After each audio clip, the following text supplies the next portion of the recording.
shit, Sarah. All day. Hell yeah. Arm wrestling's about to take place. Yeah.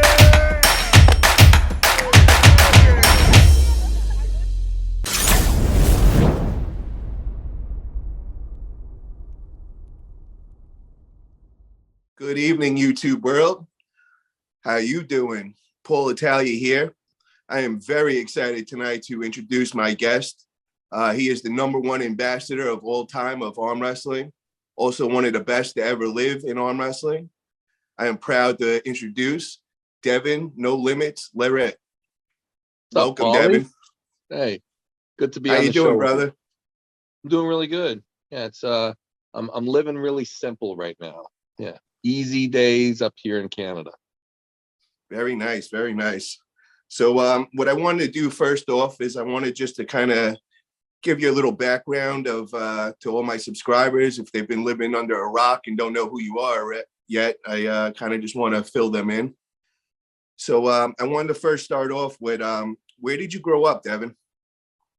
Well, I grew up in a place called Prince Edward County, and if you know where the Great Lakes are, I grew up in the easternmost Great Lake called Lake Ontario. There's a little nipple that comes down. That's Prince Edward County, and I grew up on an island off of that county called Big Island. Yeah, beautiful place. I grew up on a farm. Very nice. So it was very like rural, not so much near the city. Super rural. On the island, my age, there was probably maybe, I don't know, there was a school bus full of us. So I don't know, maybe 30 kids that were like school age on the whole island. Wow. Now, Yeah. Did you play any sports in school? I always really liked sports, but it wasn't really a big sporting community. Like I played sports every opportunity I had, but I mostly grew up as a farm kid, so I did a lot of work, and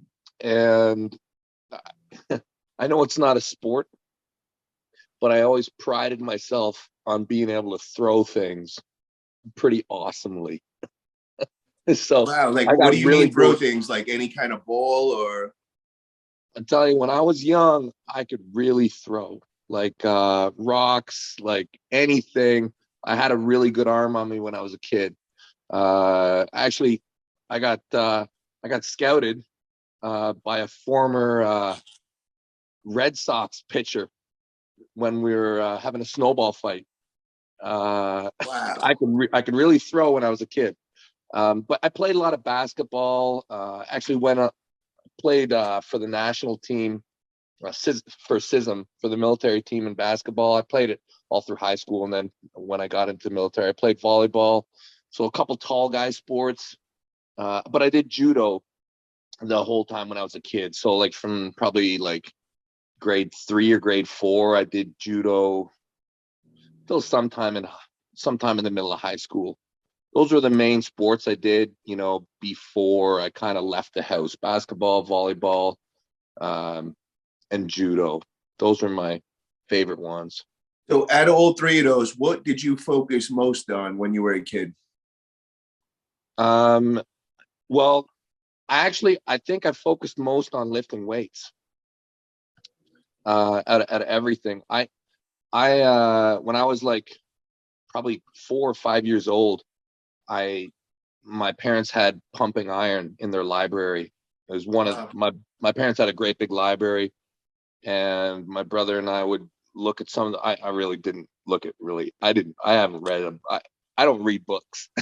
Okay. But pumping iron, man, I saw those pictures of Arnold, and even as a little kid, I was like, man, I want to be strong like that. I think I was right away. I was like, whatever it takes. I just want to, and I knew that you had to lift weights, and I was hooked on trying to get strong from the time I read Pumping Iron till today. That's been kind of a constant. I was lifting weights. The funny thing is my parents told me that lifting weights would stunt my growth. which is, as we know now, it's completely ridiculous. So as a kid, I was always like trying to find other ways to make myself strong, whether it was with axes or stuff around the farm, like just lifting stuff, trying to Hey, turn hold it. on, you just messed me up with that whole statement, brother. That's what I always contributed why I was so short was, I've been lifting since I was little. Right, right. No, I think they've actually proven that it's a complete falsehood. I think that they did like studies with identical twins or something, where the one did and the other didn't, and actually the lifters actually got bigger because of the extra release of hormones and everything. Like, I mean, so they said so long as you don't overtrain, yeah, it'll actually make you bigger, which I think Yeah, makes that's sense. definitely true. So were you ever into actually bodybuilding? Oh yeah, oh yeah. Like I thought bodybuilding was the coolest thing ever.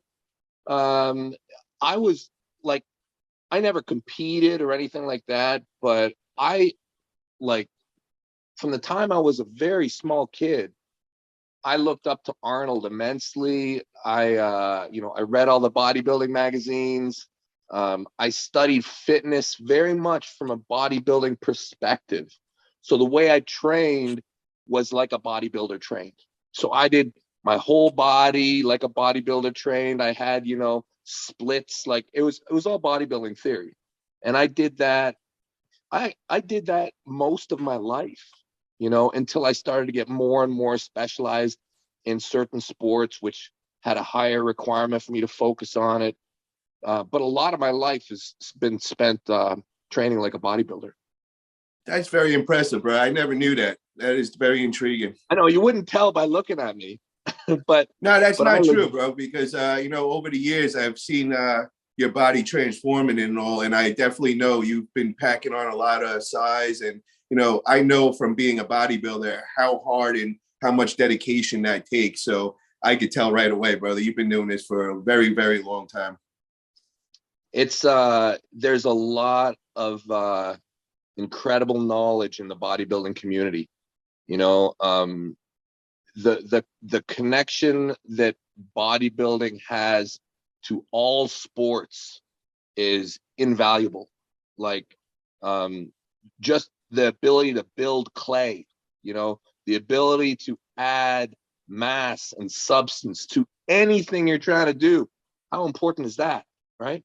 Oh my God, it's amazing, for real. Super amazing. Yeah. Have you got to meet Arnold since you became celebrity and all?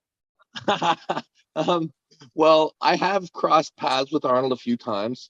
Probably a real great moment for me was at the Arnold Classic in it was in Australia. I think it's at Melbourne where they have it, or Brisbane. I always get confused exactly where I am when I leave the country, but I was in Australia. They had the Arnold Classic there every year. It's awesome. They always have a big arm wrestling presence there, and Arnold typically comes by the booth. I was on the table. Arnold comes by. I give him my hand. He touches my finger, and I win. And so I've touched Arnold. So to me, that's a big deal. I don't like to. I'm sure that Arnold has a billion people harassing him. So I don't like to go up and, but I've seen him a bunch. He's a personal hero of mine. I mean, Arnold has inspired countless people. Probably everybody in the strength community has probably been inspired by Arnold. And I'm one of them. And I got to say, Devin, just the way you look at Arnold, there's a bunch of us that look at you as the same way, brother. You did the same thing Arnold did for bodybuilding as you have did for arm wrestling. So I just want to make that clear. Well, that's really touching. Thank you for that. Still a lot of work to do. But thank you. Well, I just want to let you know we appreciate everything you're doing for arm wrestling. Guys like me, I mean, we inspire to be you, brother. I just totally amazed at your social media presence, everything you do, how great of an arm wrestler you are. I mean, you're exactly what we want as an ambassador. And I just want to remind you and thank you for everything you do as far as that. Hey, well, thanks, Paul. You know, you're doing great stuff too, and I just I just find that it's easy for me to do this. I'm really it's what I love to do. I'll probably die doing it. I won't have regrets about it. Uh, I'm really happy where arm wrestling has gotten to. I'm very optimistic about the future. But deep down to me, I'd still be doing it anyways. To me, it's never been about the money for me. I'm happy there's money now, but it's never been about the money for me. It's just been about getting together with people and getting stronger. That's the basement of what we do as a community. We get together and we make each other stronger. And to me, that's paradise. Well, what I always say, you know, I have a lot of people that come up to me and they ask me how I came so successful in business and all. And the one tip that I could tell everybody is the key to success is finding something you love to do, something you have a passion for, and then figuring a way to capitalize and making that into money. And just like you said, brother, you found your passion and now you are bringing it to a whole nother level. And now you're finally getting paid for all those years that you put in all that hard labor and weren't seeing no returns. Now you deserve these returns. So great stuff there, brother. Good times, man. Good times. So I wanted to get back to your background and all. I wanted to just kind of learn, when did you marry your wife, Jody?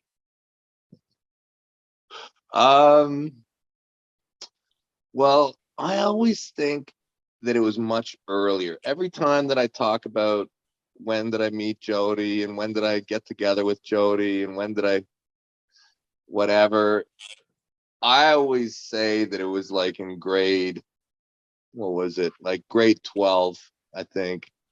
And I like to lie about the story a little bit, but for you, I'll tell the truth. So Jody was, in my mind, she was the most beautiful girl in high school. And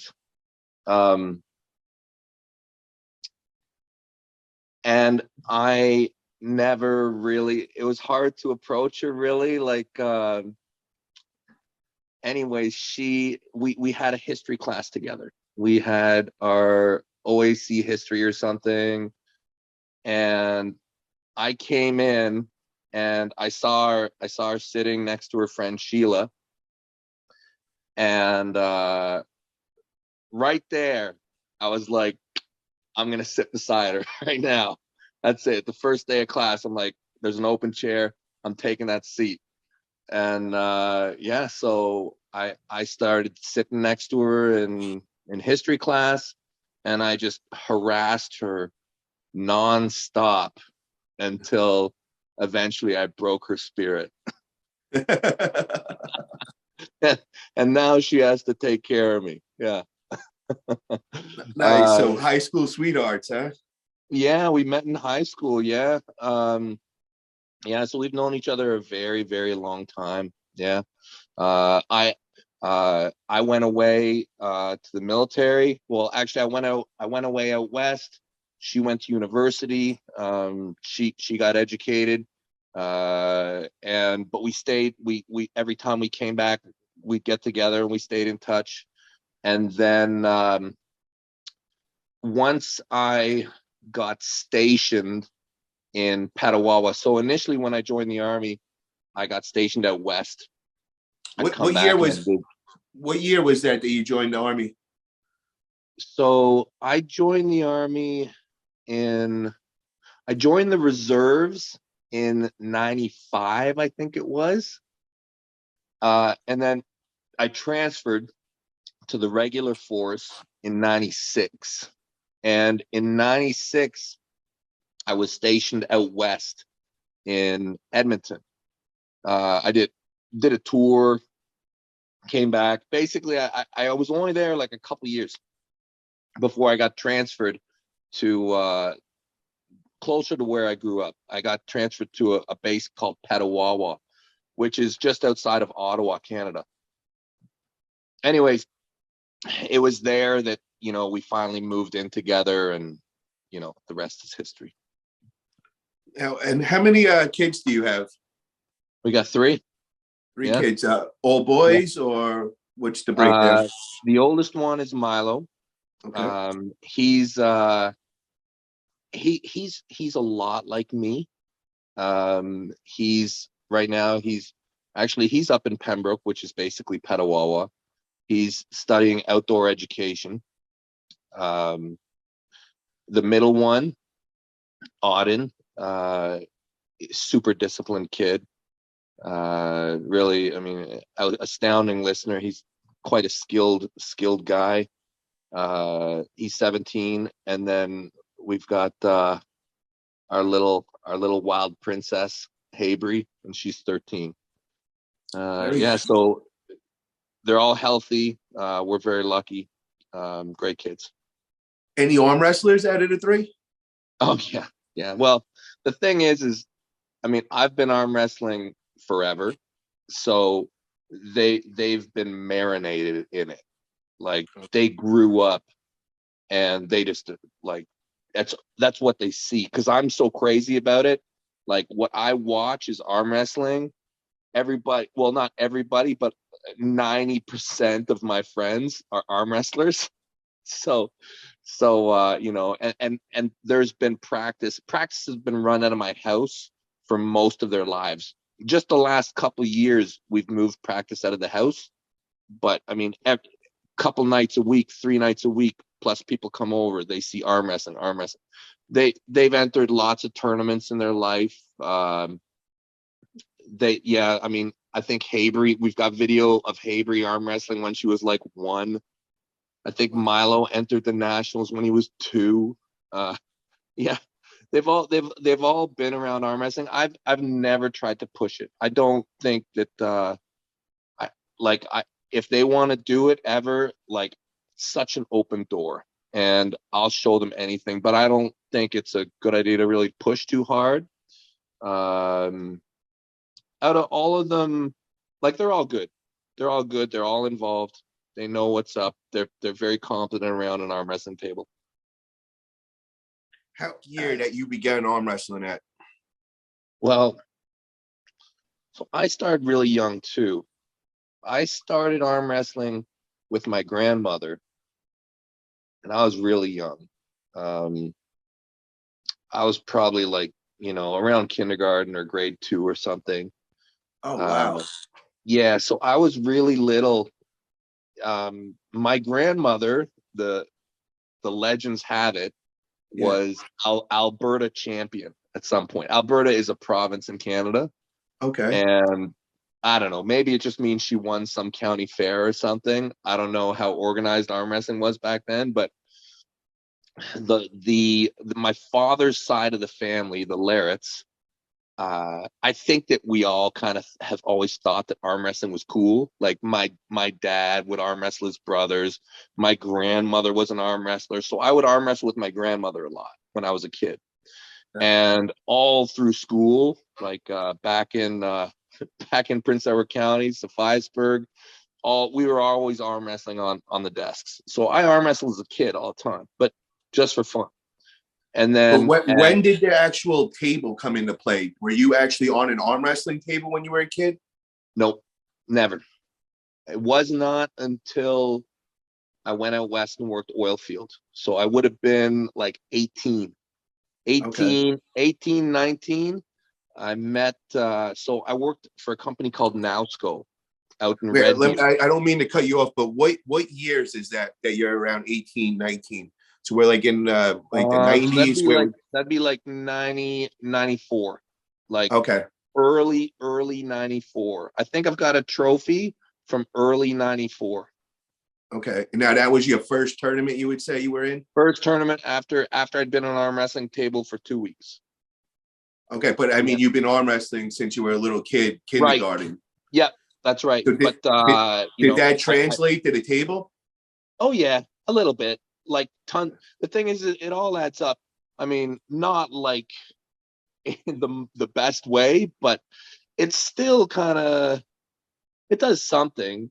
I mean, it would have been, I could think of a lot of ways I could have done it better. Like if I could go back throughout my whole career, oh my God, I've made more mistakes probably than anybody, really. Like I've made so many mistakes on that arm wrestling table. I wish I could go back. But even mistakes can help you be good. They will. Like doing it wrong is still better than not doing it at all. Yes.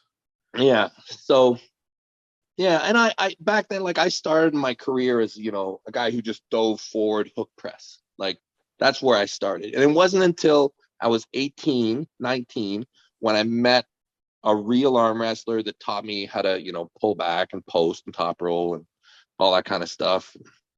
All right, that leads to another question. So who was the guy that practically brought you into, you know, using a table and, you know, practices every week and got you kind of involved in a team? Who is that guy for you? I gotta say that it was two people. The first person was an individual, just one guy. And I didn't work with a team. I just worked with him, one guy. His name was Dion Langelle. One of the most impressive physical people that I've ever met in my life. I remember when I went to the shop at Nausco, watching this guy. He's like a real life Wolverine, like 165 pounds, like fat percentage. Like the guy probably had like a natural fat percentage of like 2%. Wow. Just a total freak of nature. Like his metabolism was so fast. The guy was so healthy. The way he moved, everything about him. Anyway, so I was in the shop at Nausco and we all arm wrestled. I could beat everybody. Wow. And then everybody's like, yeah, but you can't beat Dion. Can't beat Dion. Now, And how big are you then? Because you said he's yeah, 165. so I was like 18, 19, I was 200 pounds. Okay. I still wasn't really even done growing at that point, but already I was 200 pounds and I was a super lean kid. Like I was in no way like, you know, super jacked, but I was a tall, healthy, strong kid. And anyways, finally he's like, okay, let's go after work one day. I couldn't do anything with him. Nothing at all. And I loved it so much. It blew my mind that this guy just made me feel like nothing. I was like, this is incredible. I'm like, Yeah. so I followed him around. I wouldn't leave him alone. I'm like, you're gonna teach me. I'm like, you must show me what the hell is going on here. And I never beat him. I never ever beat him. Wow. Nope. And I even went back out like a year or two later, and I still couldn't beat him. But that's my first coach is Dion, and Dion really taught me the fundamentals of arm wrestling. He taught me how to train on the table. He broke me of a lot of the you know, amateur habits. But then I have to count my next step as well, because this is kind of where the team aspect came in, and that's when I went back home to Picton, and I discovered that it had been there the whole time. I didn't even know. So Troy Eaton, the Picton Arm Wrestling Club, and that's kind of where I got tied into the greater community. And this Now, was probably, how old were you then? yeah. So just it was a short time afterwards. It was probably by like 97, 98. Like I was with Dion probably for like my first year or like year and a half. He got me started. He got me on the path, and then I got tied in back home with the Picton Arm Wrestling Club, and the whole Ontario arm wrestling scene, which is, you know, it's a very active place. A lot of great arm wrestling in Ontario, always has been. So you Yeah, get and in with then this team now. How were you when you got there? How were you compared to the I majority was of the good. other team members? I was good. It was pretty funny actually. So the way I got into the team, so geez, I don't know. It was like a Thursday night or something, or a Friday night, and we were sitting around in my friend's apartment and we were partying.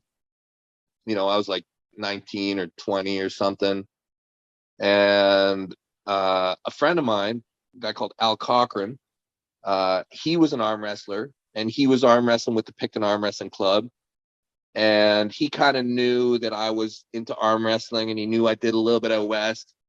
And he's like, "Hey, Devon, there's a tournament tomorrow or the next day or something." It was close. He's like, "Do you want to come?" And I'm like, "Absolutely, absolutely." So, so I think at that point I was like, I was probably like 210 or something. Still, I think I was like 19 or 20. I still wasn't done growing. But I cut to the 200-pound category, I think. And so Troy, this is the first time I met Troy. So Troy entered in his own weight class, which was 176, and he pulled up a category, which was 198. And anyways, the first time I arm wrestled Troy, I think I beat him. And then he came back and beat me as well. But when I got back home to Picton, I told everybody, "Yeah, I beat Troy Eaton." And Troy was like the guy in the town. Troy had I think he'd already won the nationals. He won the provincials a bunch. Everybody knew Troy was the best arm wrestler in the town. Anyways, but at the tournament, they're like, "Yeah, come out to the club and train with us." Anyways, so by the time I got to the practice, word had gotten around that I said a bunch of crap. And so I got on the table and I arm wrestled most of the night. And then over comes Troy and just starts smashing me. He smashed me like 25 times in a row. And he's talking. He's like, you never disrespect me like that again." I'm not getting it exactly right. But anyways, so then we went in the driveway and we talked things over, and we came to a mutual understanding and respect. And we decided that we were going to help each other become incredible. And, and then the Picton Arm Wrestling Club was really probably my real root in the sport. Troy went on to win. I mean, Troy went on. I think the highest Troy got was he was ranked number 1 in North America at 198. And that was probably around the beginning of the millennium or something. And, yeah. An interesting fact, Picton Arm Wrestling Club, small little town of Picton, probably 5,000 people, has 3 people who have wins over John Brzenk. Wow. Must be in a water or something. Yeah. Big John McAlpine. I think Mike Gould's got a win on him, and myself. So 3 people in the little town, Picton Arm Wrestling Club, have wins over the greatest arm wrestler all time.